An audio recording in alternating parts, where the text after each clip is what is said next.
வேத வசனங்களை ஆராய்ந்து பாருங்கள். அவற்றினால் உங்களுக்கு நித்திய ஜீவன் உண்டு என்று சொன்ன கிறிஸ்துவின் வார்த்தையை விசுவாசித்து வசனங்களை கற்றுக்கொள்ள வேண்டும் என்று வாஞ்சியோடு காத்திருக்கிற உங்களை கிறிஸ்து இயேசுவின் நாமத்தினாலே வரவேற்கிறேன். இன்று நாம் ஆதியாகமம் 21ஆம் அதிகாரத்தை கற்றுக்கொள்ளப் போகிறோம்.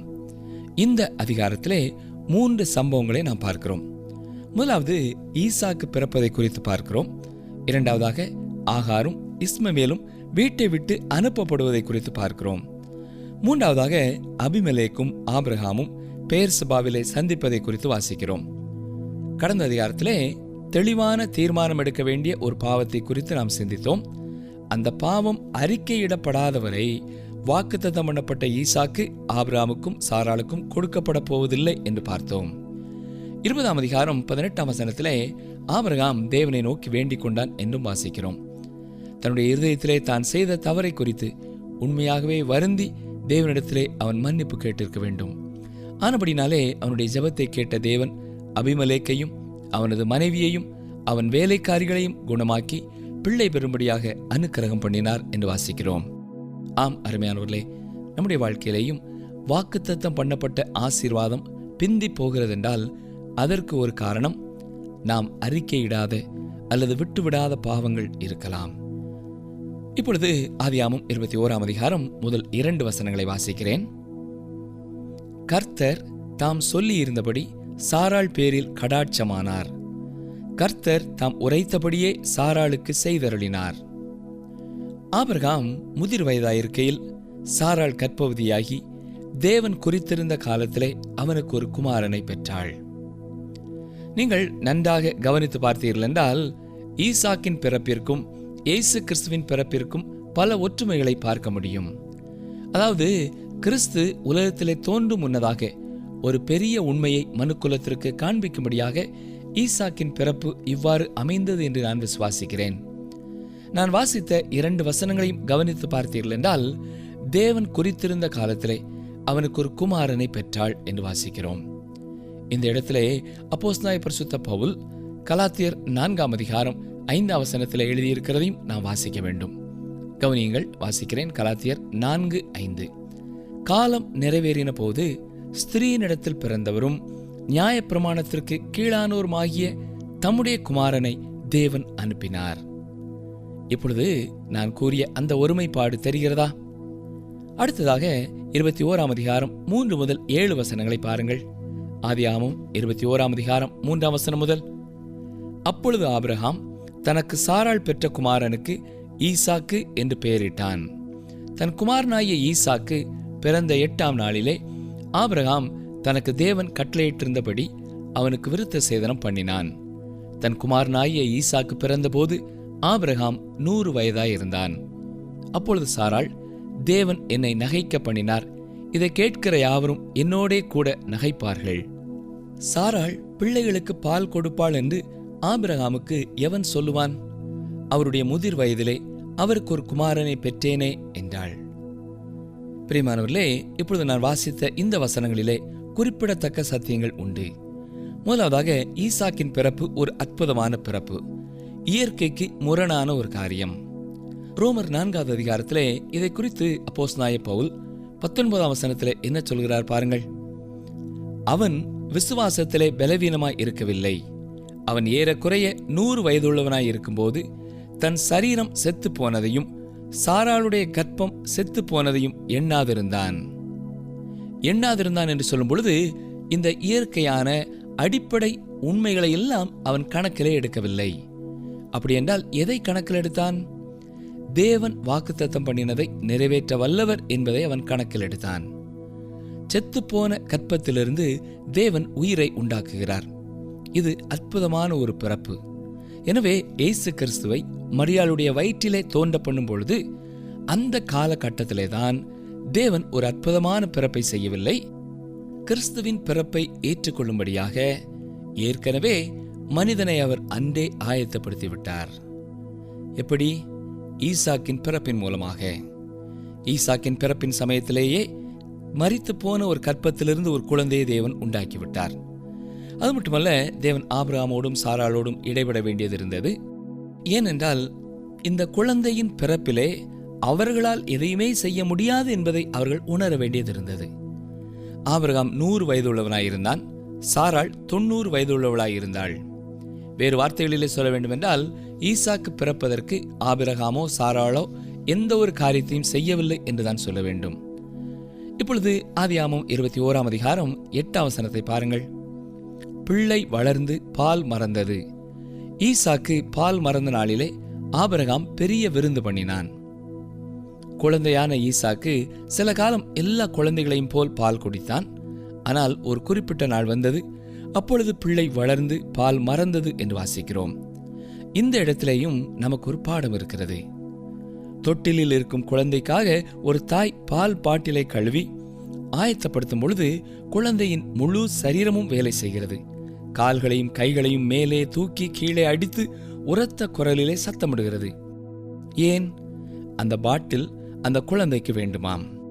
23 சங்கீதம், 91 சங்கீதம், மத்தேயு 5 அதிகாரம் என்று வாசித்துக் கொண்டிருப்பதை விட்டுவிட்டு முழு வேதத்தையும் கற்றுக்கொள்ளும் நாள் வர வேண்டும். அப்பொழுதுதான் வாழ்க்கையிலே வளர்ச்சி காணப்படுகிறது என்பது தெளிவாகிறது. எல்லா காலங்களிலேயும் குழந்தையாகவே இருக்கக்கூடாது. பிரியமானவர்களே, நம்முடைய வீடுகளிலே குழந்தை பிறக்கும் பொழுது அந்தந்த வயதிலே அந்தந்த வளர்ச்சி இருக்கிறதா என்பதை நாம் எதிர்பார்த்து காத்திருக்கிறோம், இல்லையா? அப்படி இல்லை என்றால் என்ன செய்கிறோம்? கவலைப்படுகிறோம். பாருங்கள், எபிரேயர் 5 அதிகாரம் 13-14 வசனங்களிலே ஆண்டவர் நமக்கு என்ன கற்றுக் கொடுக்கிறார்? வாசிக்கிறேன். எபிரேயர் 5 அதிகாரம் 13-14 வசனங்கள். பால் உண்கிறவன் குழந்தையாயிருக்கிறபடியினாலே நீதியின் வசனத்தில் பழக்கமில்லாதவனாயிருக்கிறான். பலமான ஆகாரமானது நன்மை தீமை இன்னதென்று பயிற்சியினால் பகுத்தறியத்தக்கதாக முயற்சி செய்யும் ஞானேந்திரியங்களையுடையவர்களாகிய பூரண வயதுள்ளவர்களுக்கே தகும். ஆம், அருமையான சகோதரனே, சகோதரியே, நீங்கள் கிறிஸ்தவ வாழ்க்கையிலே வளர்ச்சி அடைந்து கொண்டே இருக்கிறீர்களா? கிறிஸ்தவ வாழ்க்கையிலே வளர்வது என்றால் என்ன என்பதை குறித்த கேள்வி சிலருக்கு இருக்கிறது. ஒவ்வொரு முறை கர்த்தருடைய வசனங்களை நாம் கற்றுக்கொள்ளும் பொழுதும் அவர் கற்றுக் கொடுக்கிற பாடங்களுக்கு தொடர்ந்து நாம் கீழ்ப்படிந்து கொண்டே செல்வதுதான் கர்த்தருக்குள்ளே வளருதல் என்பது. அப்படி நாம் செயல்படும் பொழுது அவரை குறித்த அறிவிலே வளர்கிறோம். அவருடைய எதிர்பார்ப்புக்கு பிரியமானவர்களாய் வாழ்வதிலே வளர்கிறோம். எனவே கிறிஸ்தவ வாழ்க்கையிலே வளர்ச்சி பெறுகிறோம். ஆகாரையும் இஸ்மவேலையும் ஆபிரகாம் வீட்டை விட்டு அனுப்ப வேண்டிய சூழ்நிலை குறித்து பார்க்க போகிறோம். கவனியுங்கள். ஆதியாகமம் 21 அதிகாரம் 9-10 வசனங்கள். பின்பு எகிப்து தேசத்தாளாகிய ஆகார் ஆபிரகாமுக்கு பெற்ற குமாரன் பரியாசம் பண்ணுகிறதை சாராள் கண்டு ஆபிரகாமை நோக்கி, இந்த அடிமை பெண்ணையும் அவள் மகனையும் புறம்பே தள்ளும். இந்த அடிமை பெண்ணின் மகன் என் குமாரனாகிய ஈசாக்கோடே சுதந்திரவாளியாய் இருப்பதில்லை என்றாள். ஈசாக்கு சிறுவனாக இருந்த காலத்திலேயே இந்த பிரச்சனை ஆரம்பமாகிறது. ஆகாரின் மகனான இஸ்மவேல் ஈசாக்கை பரியாசம் பண்ணுகிறான். கவனித்தீர்களா? இப்பொழுது இஸ்மவேலின் குணநலன்கள் வெளிப்பட ஆரம்பிக்கிறது. இந்த நேரம் வரை மிகவும் நல்ல பையனைப் போல இருந்தான் அவன். ஆனால் இப்பொழுது குடும்பத்திலே மற்றும் ஒரு பையன் பிறந்த பொழுது இஸ்மவேல் தனது உண்மையான நிறத்தை காட்ட ஆரம்பிக்கிறான். அருமையானவர்களே, இது ஒரு ஆவிக்குரிய சத்தியத்தை நமக்கு காட்டுகிறது. ஒவ்வொரு விசுவாசியினுடைய வாழ்க்கையிலேயும் 2 தன்மைகள் அல்லது 2 இயற்கை சுபாவங்கள் இருக்கிறது. நீங்கள் மனம் திரும்பி ரட்சிப்பின் அனுபவத்திற்குள்ளே கடந்து வரும் வரை உங்களுடைய பழைய சுபாவம் உங்களை ஆண்டு வழிநடத்துகிறதா இருக்கிறது. நீங்கள் எதை செய்ய நினைக்கிறீர்களோ அதை செய்கிறீர்கள். இயற்கையாக எது உங்களுடைய எண்ணத்திலே தோன்றுகிறதோ அதை செய்கிறீர்கள். ஆனால் இயற்கையாகவே நீங்கள் செய்வது எல்லாமே நல்ல காரியங்களாய் இருக்காது. ஆனால் நீங்கள் மறுபடியும் பிறக்கும் பொழுது ஒரு புதிய சுபாவத்தை பெற்றுக்கொள்கிறீர்கள். இந்த புதிய சுபாவத்தை நீங்கள் பெற்றுக்கொள்ளும் பொழுது இப்பொழுதுதான் பிரச்சனை உண்டாகிறது. எப்படி? அதை குறித்து ரோமர் 7 அதிகாரத்திலே பழைய மனுஷனுக்கும் புதிய மனுஷனுக்கும் இடையிலே உண்டாகிற யுத்தம் என்று சொல்கிறார். ரோமர் 7 அதிகாரம் 19 வசனத்தை பாருங்கள். ஆதலால் நான் விரும்புகிற நன்மையை செய்யாமல் விரும்பாத தீமையையே செய்கிறேன். புதிய சுபாவம் அல்லது புதிய மனுஷன் செய்ய விரும்பாததை பழைய சுபாவம் அல்லது பழைய மனுஷன் செய்ய விரும்புகிறது. அப்படி என்றால் பழைய சுபாவம் அதிகாரத்தில் இருக்கிறது அல்லது கட்டுப்படுத்துகிறது என்று சொல்லலாம். எந்த சுபாவத்திற்கு நீங்கள் கீழ்ப்படிந்து எதை செயல்படுத்த வேண்டும் என்பதை குறித்து நீங்கள் தீர்மானிக்க வேண்டியவர்களாக இருக்கிறீர்கள். தேவனுக்கு உங்களை அர்ப்பணித்ததை குறித்து ஒரு தெளிவான தீர்மானத்திற்குள்ளே நீங்கள் கட்டாயம் வர வேண்டும். பரிசுத்த ஆவியானவர் உங்கள் வாழ்க்கைக்குள்ளே வந்து உங்களை கட்டுப்படுத்த அனுமதிக்க வேண்டும். இல்லை என்றால் உங்களுடைய மாம்சம் உங்களை கட்டுப்படுத்தி வழிநடத்தும் நிலைமைக்கு நீங்கள் சென்று விடுவீர்கள். தேவனுடைய பிள்ளைகளுக்கு மூன்றாவது என்று ஒரு வழியோ வாய்ப்போ மார்க்கமோ இல்லை. இப்பொழுது அடிமை பெண்ணின் மகன் நிச்சயமாக வீட்டை விட்டு அனுப்பப்பட வேண்டும். பழைய சுபாவம் வெளியேற்றப்பட வேண்டும். பாருங்கள், ஆதியாகமம் 21:11. தன் மகனை குறித்து சொல்லப்பட்ட இந்த காரியம் ஆபிரகாமுக்கு மிகவும் துக்கமாயிருந்தது. அருமையானவர்களே, ஈசாக் எப்படி ஆபிரகாமின் மகனோ அதுபோலவே இஸ்மவேலும் ஆபிரகாமின் மகன்தான். புதிதாய் பிறந்த ஈசாக்கிற்கு தன்னை குறித்து எதுவுமே தெரியாது. ஆனால் இந்த இளைஞனான இஸ்மவேல் பிறந்து பல ஆண்டுகள் ஆனபடினாலே அவன் ஆபிரகாமோடு நெருக்கமுள்ளவனாயிருக்கிறான்.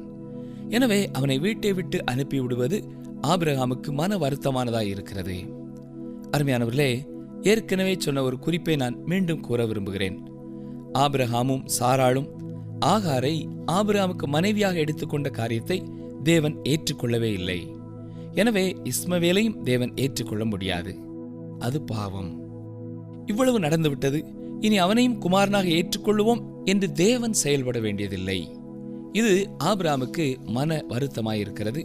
எனவே பிரச்சனையை தீர்ப்பதற்காக ஆபிரகாம் இஸ்மவேலை வீட்டை விட்டு அனுப்ப வேண்டியதாயிருக்கிறது. இப்படி பரியாசம் பண்ணி கொண்டிருக்கும் இஸ்மவேலை ஏற்றுக்கொள்ள சாராளுக்கும் மனதில்லை. என்னை கேட்டுக்கொண்டிருக்கிற எனக்கு அருமையான சகோதரனை சகோதரியே, ஒரு விசுவாசியாக நீங்கள் 2 குணநலனும் உள்ளவர்களாய் தொடர்ந்து வாழ முடியாது. நீங்கள் திட்டவட்டமான ஒரு தீர்மானம் எடுத்துத்தான் ஆக வேண்டும். யாக்கோபு 1:8 யாக்கோபு என்ன சொல்கிறார்? இருமனம் உள்ளவன் தன் வழிகளில் எல்லாம் நிலையற்றவனாயிருக்கிறான். இது அநேக கிறிஸ்தவர்களுடைய வாழ்க்கையிலே காணப்படும் நிலையில்லாத தன்மையை குறித்தும் பாதுகாவலற்ற தன்மையை குறித்தும் வெளிப்படுத்துகிறது. உலகத்தோடு ஒத்து போகவும் விரும்புகிறார்கள். தேவனுடைய பிள்ளைகளாகவும் வாழ விரும்புகிறார்கள். இரண்டையும் செய்ய முற்படுவது முடியாத காரியம். கிரேக்க தேசத்திலே ஒரு போட்டி நடைபெறுமாம். 2 குதிரைகளை ஒன்றோடு ஒன்று இணைத்து அந்த குதிரைகளை ஓட்டிச் செல்லுகிறவன் ஒரு காலை ஒரு குதிரை மேலேயும் மற்றொரு காலை மற்றொரு குதிரை மேலும் வைத்து நின்று கொண்டு இந்த போட்டியிலே அவன் கலந்து கொள்ள வேண்டும். 2 குதிரைகளும் ஒன்றாக இருப்பது வரைக்கும் எல்லாம் சரியாக போகும். அதன் பின் நீங்களே கற்பனை செய்து பாருங்கள்.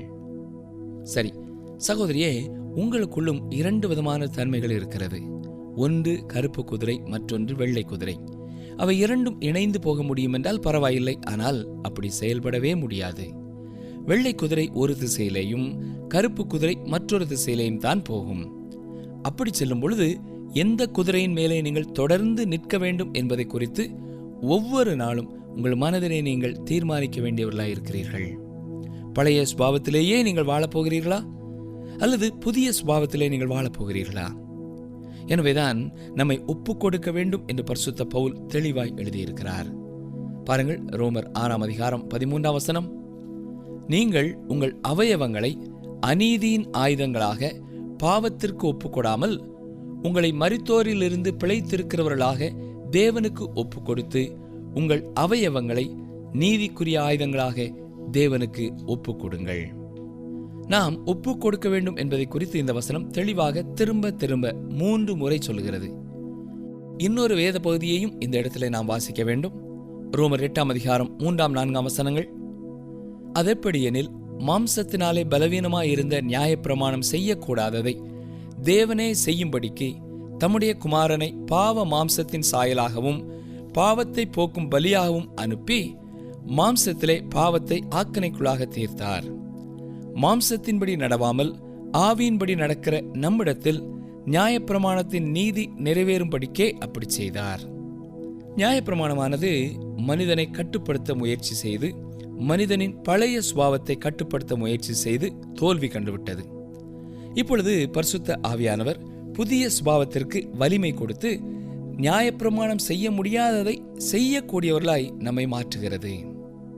சரி, நாம் வாசித்தது போல இஸ்மவேலின் குணநலன் வெளியே தெரிய ஆரம்பிக்கிறது. இதே சுபாவம்தான் அந்த தேசத்து மக்களுடைய வாழ்க்கையிலையும் வெளிப்படுத்தப்படுவதை நாம் பார்க்க போகிறோம். இஸ்மவேலின் சந்ததி ஈசாக்கின் சந்ததிக்கு எதிரானதாகவே காணப்படுகிறது. எத்தனையோ நூற்றாண்டுகளாக இதுதான் உண்மையானதாயிருக்கிறது. நான் ஏற்கனவே சொன்னது போல இயேசு கிறிஸ்துவின் பிறப்பிற்கு ஈசாக்கின் பிறப்பு ஒரு நிழலாயிருக்கிறது. திடீரென்று சொல்லி ஒரு கன்னிகை கர்ப்பமாவதை குறித்து மனுக்குலத்திற்கு தேவன் செயல்படவில்லை. பல ஆண்டுகளுக்கு முன்னதாகவே பல அற்புதமான பிறப்புகளின் மூலமாக மக்களுடைய இருதயத்தை கர்த்தர் ஆயத்தப்படுத்திவிட்டார் என்று சொல்லலாம். யோவான் ஸ்நானகனின் பிறப்பும் இந்த வரிசையிலே சேரும். சிம்சோனின் பிறப்பு, ஈசாக்கின் பிறப்பு அத்தனையுமே அற்புதமான பிறப்புகள். இந்த ஈசாக்கின் பிறப்பை குறித்தும் இயேசு கிறிஸ்துவின் பிறப்பை குறித்தும் உண்டான ஒற்றுமைகளை நாம் சற்றே கவனிப்போமா? மொத்தம் 9 குறிப்புகள் இருக்கிறது. ஒவ்வொன்றாக சொல்கிறேன், நன்றாக கவனியுங்கள். எழுத முடியவில்லை என்றால் நீங்கள் எங்களுக்கு எழுதி பெற்றுக் கொள்ளுங்கள். ஈசாக்கின் பிறப்பும் இயேசு கிறிஸ்துவின் பிறப்பும் வாக்குத்தத்தம் பண்ணப்பட்டது. கல்தேயரின் பட்டணமாகிய ஊரிலிருந்து 25 ஆண்டுகளுக்கு முன்னதாக தேவன் ஆபிரகாமை அழைக்கும் பொழுது, உனக்கும் சாராளுக்கும் ஒரு குமாரனை கொடுக்கப் போகிறேன் என்று சொன்னார். இந்த வாக்குத்தத்தத்தை கொடுத்து 25 ஆண்டுகள் கடந்த பின்னர் வாக்குத்தத்தத்தை நிறைவேற்றினார். அது மட்டுமல்ல, இஸ்ரவேல் வம்சத்தை பார்த்து ஒரு கன்னிகை கற்பவதியாகி ஒரு குமாரனை பெறுவாள் என்றும் கூறினார். அன்று பெத்லகேமிலே இயேசுபாலன் பிறந்த பொழுது அந்த வாக்குத்தத்தம் நிறைவேறியது, அல்லது அந்த தீர்க்க தரிசனம் நிறைவேறியது. எனவே முதலாவதாக 2 பிறப்புகளும் வாக்குத்தத்தம் பண்ணப்பட்ட பிறப்புகள். இரண்டாவதாக 2 பேருடைய பிறப்பிலேயும் வாக்குத்தத்தம் நிறைவேறுதலுக்கும் இடையே அதிக காலகட்டம் அல்லது இடைவெளி இருந்தது. ஈசாக்கு பிறப்பதற்கு 25 ஆண்டுகளுக்கு முன்னதாக ஈசாக்கின் பிறப்பு வாக்கு பண்ணப்பட்டது. ஆனால் இயேசு கிறிஸ்துவின் பிறப்பை குறித்து பல சந்ததிகளுக்கு முன்னதாகவே சொல்லப்பட்டது. இயேசு கிறிஸ்து பிறப்பதற்கு 1000 வருடங்களுக்கு முன்னதாகவே தாவீதின் வம்சத்திலே ஒருவர் வருகிறார் என்பது அறிவிக்கப்பட்டு விட்டது. இது குறிப்பிடத்தக்க ஒரு ஒற்றுமை என்று சொல்லலாம். மூன்றாவதாக, இந்த பிறப்பை குறித்த செய்தியானது சாராளுக்கும் மரியாளுக்குமே இது முடியாத காரியம் என்று எண்ண தோன்றியது. சோதோமுக்கு சென்ற தேவனுடைய ஊழியர்கள் ஆபிரகாமை சந்தித்த பொழுது ஈசாக்கின் பிறப்பை குறித்து அறிவித்தார்கள். இது முடியாத காரியமாகவே அவர்களுக்கு தெரிந்தது. சாராள் நகைத்தாள் என்று வாசிக்கிறோம். இது எப்படி முடியும்? இது முடியாத காரியம் ஆயிற்றே என்று எண்ணினாள். கன்னி பிறப்பை குறித்த கேள்வியை முதலாவது எழுப்பியது யார்? மரியாள் தான். மரியாள் கிறிஸ்துவின் பிறப்பை குறித்து கேள்விப்பட்ட பொழுது இது எப்படி ஆகும், புருஷனை அறியேனே என்று சொன்னாள். சரி, நான்காவதாக ஈசாக்கின் பிறப்பிற்கும் இயேசு கிறிஸ்துவின் பிறப்பிற்கும் உள்ள ஒற்றுமை என்னவென்றால், 2 பேருக்கும் முன்னதாகவே பெயர் கொடுக்கப்பட்டிருந்தது. பிறக்கப் போகும் மகனுக்கு ஈசாக்கு என்று பெயரிட வேண்டும் என்று ஆபிரகாமுக்கும் சாராளுக்கும் சொல்லப்பட்டது. இயேசு கிறிஸ்துவின் பிறப்பிலேயும் பிறப்பதற்கு முன்னதாகவே அவருக்கு இயேசு என்று பெயரிட வேண்டும் என்று தூதன் யோசேப்புக்கு கட்டளையிட்டான். ஐந்தாவதாக 2 பேருடைய பிறப்பும் தேவன் குறித்த நேரத்திலே நடைபெற்றன. ஆதியாகமம் 21ஆம் அதிகாரம் 2ஆம் வசனத்தின்படியேயும் கலாத்தியர் 4ஆம் அதிகாரம் 5ஆம் வசனத்தின்படியேயும் குறிக்கப்பட்ட நேரத்திலே ஈசாக்கும் இயேசு கிறிஸ்துவும் பிறந்தார்கள். ஆறாவதாக 2 பிறப்புகளும் அற்புதமானவை, ஆச்சரியமானவை. ஈசாக்கின் பிறப்பு அற்புதமானது. அதே போல இயேசு கிறிஸ்துவின் பிறப்பும் எந்த மனிதனின் ஈடுபாடும் இல்லாமல், பங்கும் இல்லாமல் இயேசு பாலகன் பிறந்தார். ஏழாவதாக 2 குமாரர்களுமே அவர்கள் தகப்பனாருக்கு மகிழ்ச்சியை கொடுத்தார்கள். ஈசாக்கு என்றால் நகைப்பு என்று பொருள். இயேசு கிறிஸ்துவை குறித்து சொல்லும் பொழுது மத்தேயு 3ஆம் அதிகாரம் 17ஆம் வசனத்திலே, இவர் என்னுடைய நேச குமாரன், இவரில் பிரியமாய் இருக்கிறேன் என்று சொல்லப்பட்டிருக்கிறது. 2 குமாரர்களும் சந்தோஷத்தை கொடுத்தார்கள். சரி, எட்டாவதாக 2 குமாரர்களும் தங்கள் தகப்பனாருக்கு கீழ்ப்படிதல் உள்ளவர்களாய் இருந்தார்கள். மரண பரியந்தம் கீழ்ப்படிந்தவர்களாய் இருந்தார்கள். ஆதியாகமம் 22ஆம் அதிகாரத்திலே ஈசாக்கு தனது தகப்பனாருக்கு எப்படி கீழ்ப்படிதல் உள்ளவராய் இருந்தார் என்பதை பார்க்க போகிறோம். ஈசாக்கை பலியிடச் சென்ற பொழுது அவன் ஏதோ சிறு பாலகன் அல்ல, சுமார் 33 வயது ஆன ஒரு இளைஞனாயிருந்தார். தன்னை மரணத்திற்கு ஒப்புக் கொடுப்பதற்கும் அவர் கீழ்ப்படிதல் உள்ளவராய் இருந்தார். அதே போலத்தான் ஆண்டவராய் இயேசு கிறிஸ்துவும் எனக்காகவும் உங்களுக்காகவும் சிலுவையிலே அடிக்கப்படும்படியாக பிதாவினாலே ஒப்புக் கொடுக்கப்பட்ட பொழுது சிலுவையின் மரண பரியந்தம் கீழ்ப்படிந்தவராய் இருந்தார் என்று பிலிப்பியரிலே நாம் வாசிக்கிறோம். 9ஆவதாக ஈசாக்கின் அற்புதமான பிறப்பானது இயேசு கிறிஸ்துவின் உயிர்த்தெழுதலின் ஒரு காட்சியாகவும் காணப்படுகிறது. ஞாபகம் இருக்கிறதா? ரோமர் 4ஆம் அதிகாரம் 19ஆம் வசனத்திலே வாசித்தோம் இல்லையா? மீண்டும் வாசிக்கிறேன், கவனியுங்கள். ரோமர் 4:19. அவன் விசுவாசத்திலே பலவீனமாயிருக்கவில்லை. அவன் ஏறக்குறைய 100 வயதுள்ளவனாய் இருக்கும்போது தன் சரீரம் செத்து போனதையும் சாராளுடைய கர்ப்பம் செத்து போனதையும் எண்ணாதிருந்தான். சரி, இப்பொழுது ரோமர் 4ஆம் அதிகாரத்திலேயே 25ஆம் வசனத்தை பாருங்கள். அவர் நம்முடைய பாவங்களுக்காக ஒப்பு கொடுக்கப்பட்டும் நாம் நீதிமான்களாக்கப்படுவதற்காக எழுப்பப்பட்டும் இருக்கிறார். எனவே ஈசாக்கு இயேசு கிறிஸ்துவின் நிழலாய் இருக்கிறார் என்று சொல்லலாம். இப்பொழுது நாம் தேவன் ஆபிரகாமோடும் அதே போல ஆகாரோடும் அவருடைய குமாரனோடும் எப்படி கிருபையாய் இருக்கிறார் என்பதை பார்க்க போகிறோம். ஆதியாகமம் 21ஆம் அதிகாரம் 12ஆம் வசனம் பாருங்கள். அப்பொழுது தேவன் ஆபிரகாமை நோக்கி, அந்த பிள்ளையையும் உன் அடிமை பெண்ணையும் குறித்து சொல்லப்பட்டது உனக்கு துக்கமாயிருக்க வேண்டாம். ஈசாக்கினிடத்தில் உன் சந்ததி விளங்கும். ஆதலால் சாராள் உனக்கு சொல்வதெல்லாவற்றையும் கேள். தேவன் அங்கே தெளிவாக வாக்குத்தத்தம் பண்ணப்பட்ட மகன் ஈசாக் தானே ஒழிய இஸ்மவேல் அல்ல என்பதை எடுத்து கூறுகிறார். வசனம் 13, அடிமை பெண்ணின் மகனும் உன் வித்தாய் இருக்கிறபடியால் அவனையும் ஒரு ஜாதியாக்குவேன் என்றார். நிகழ்ச்சியை நிறைவு செய்யும் முன் இன்று நாம் சிந்தித்த காரியங்களை ஒருமுறை சற்றே சிந்திப்போம்.